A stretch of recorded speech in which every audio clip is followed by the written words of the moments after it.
Measure the divide today, right now. Census data proves it. States above the old Missouri Compromise line consistently rank higher in income. States below it consistently rank lower. Mississippi has ranked last in median income for 40 consecutive years. Not a coincidence. Life expectancy drops when you cross that line going south. Infrastructure quality drops. Education rankings drop. Poverty rates climb. It's measurable.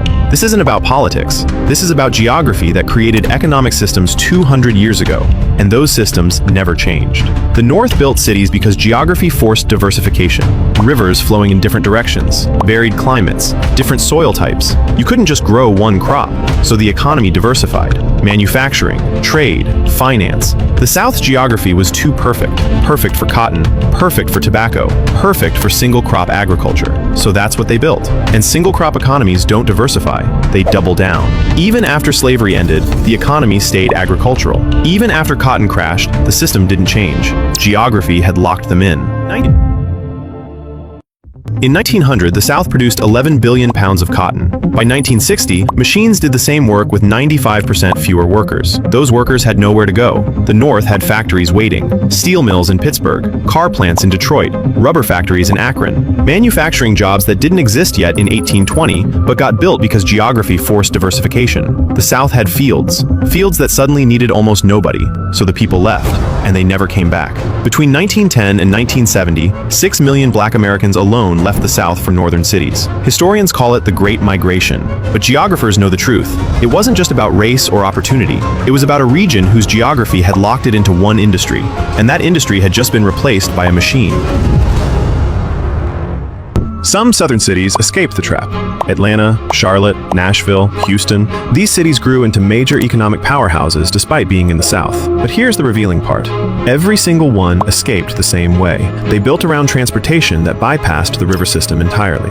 Atlanta became a railroad hub in the 1840s. The first major southern city built around railroads instead of rivers. That one decision connected it to northern industrial networks, instead of trapping it in the Gulf economy. Today, Atlanta has the world's busiest airport, headquarters of Coca-Cola, Delta, and CNN. It escaped by ignoring the rivers completely. Charlotte was built around banking, after railroads connected it to northern financial networks. Today, it's the second largest banking center in America after New York.